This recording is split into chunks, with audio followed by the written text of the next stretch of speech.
Briefly today, we trust the Lord to teach us on the need for mentorship. The need for mentorship.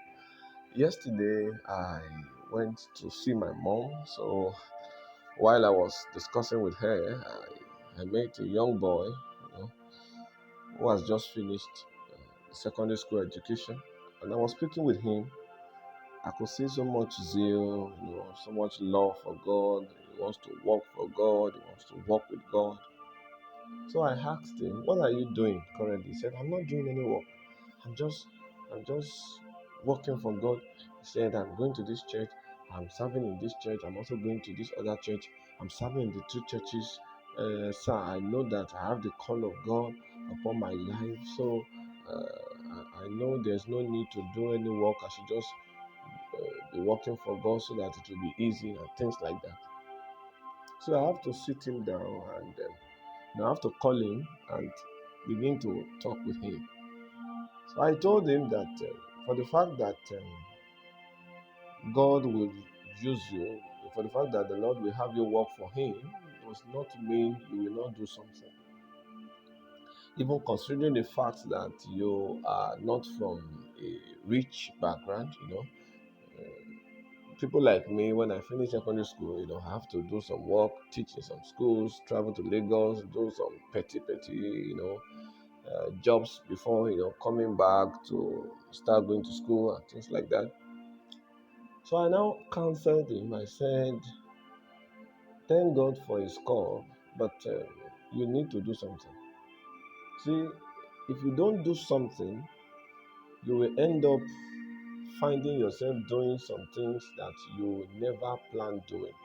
The reason many ministers ended up in deception is because they don't have a choice.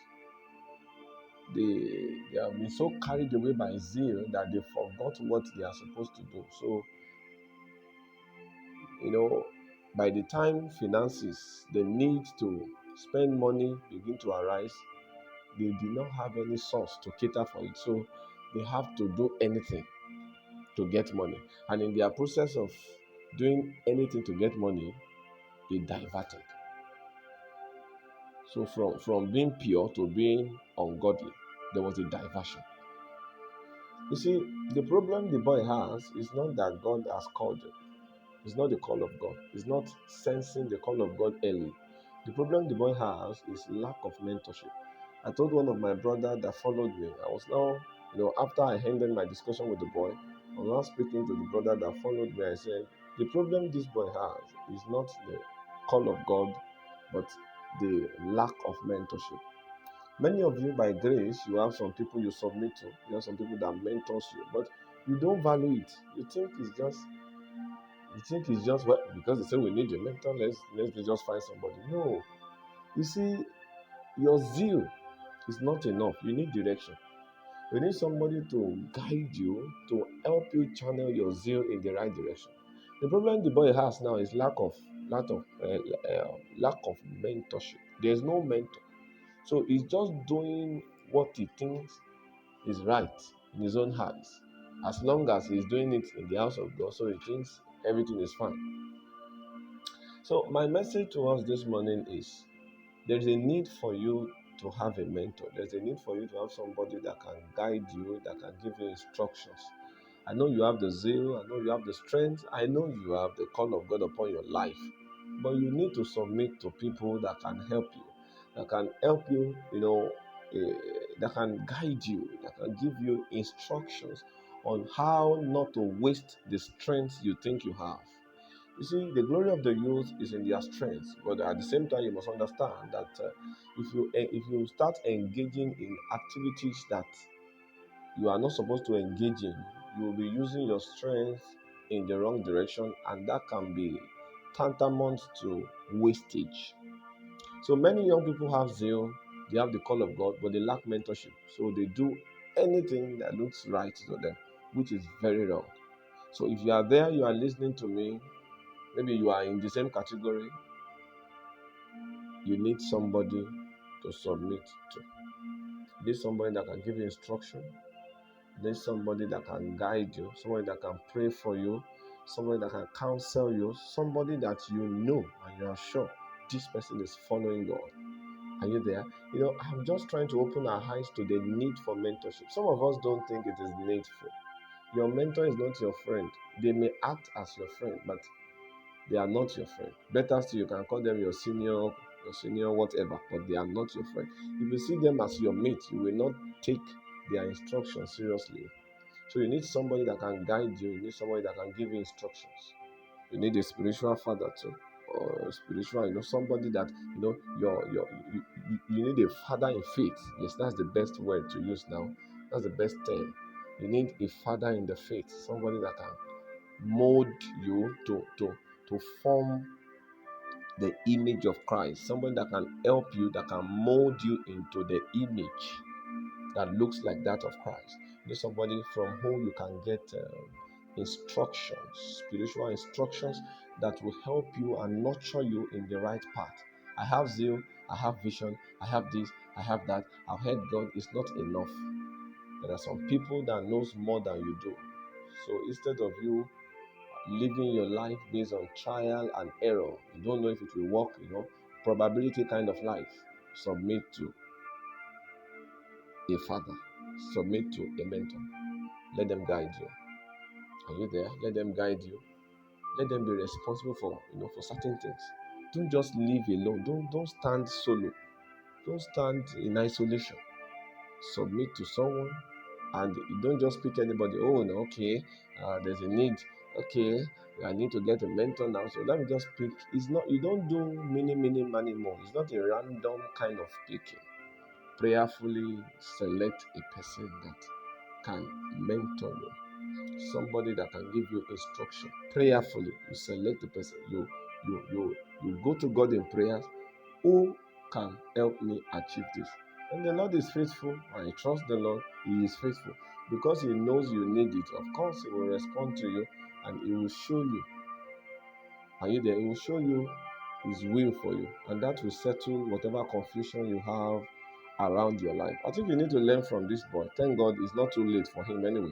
I met with him, spoke with him, I counseled him. There's a need for you to get something you are doing. Meanwhile, there are still other instructions he needs to get, but I'm not living in that area, so I just give him the few I could give within the limit of time I have before I I start living. So please, you need to submit under a spiritual authority. And some of you, and for those of you that are already having a mentor and you are not faithful, you are just doing anyhow, you better be committed. You need to, there are some people who have come to me, they say things like, "Sir, I was praying and the Lord brought you to me. So please just mentor me." I say, "Okay, let's see what the Lord will do." And looking at them, looking at their reactions, it's clear that they don't know what they are saying. Some people come for mentorship and yet they are still living the same life. They are not ready, they are not obeying instructions, and yet they came for mentorship. So some people actually they confess what they don't know. They say what they are not sure of. So I don't want your case to be like that. Just in case you have submitted to a mentor and you are not faithful, you are not committed. I think the Lord is speaking to you today to be committed.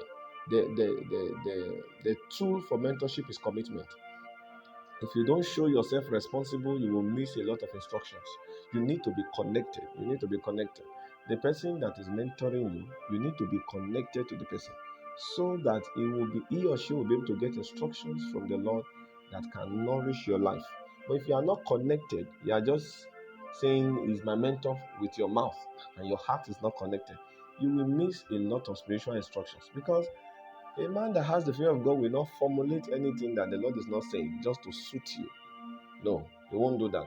So, but the moment you are, you are rightly connected, things begins to flow from God to you. I pray that the Lord will give you grace in the name of Jesus. For those of you who have a mentor but you are not committed, you are not connected, the Lord will help you to be connected so that you can gain maximally from the mentorship in Jesus' name. And for those of you that you are yet to have somebody that can guide you, that can instruct you, that can correct you when you're wrong, a father figure, a mentor. I pray that the Lord will lead you to the right person. It's not everybody that can mentor you. It's not about age now. It's not just anybody. But the fact that they carry the Bible, they stand on the pulpit to preach, they preach powerfully, that's not enough. There are some people that their secret life is more worse than you can ever imagine. So that's why to select a mentor, a father in the faith, you will need to pray. You must be led by God to the person, not what people are saying. Oh, this man is popular, let me submit to him. It's not true. And many of us will fool ourselves when they say, who's your father in the faith? You mention one person in America, somebody that does not know you, somebody you cannot call at any time. You are fooling yourself. Those people can mentor you, they can, you can learn from their messages. But when we talk about father in the faith, you need somebody that you can call, somebody that knows you, someone that you can go and see. Are you there? So many people fool themselves. Who's your father in the faith? They say, they mention one pastor in South Africa. The pastor that does not even know them, they don't have his contact, they can't call him. That one does not even know they exist. That's not true. Your father in the faith must be somebody that knows you, someone that knows you exist, somebody that knows you well, somebody you can run to, somebody you can call at any time, somebody that recognizes you. Are you there? It's not you. When we talk about mentorship and fatherhood, you are not acting. You're actually doing something that is real. Is a realistic thing, not an imaginary exercise. It is realistic, not imaginary. I pray the Lord will help us in the name of Jesus.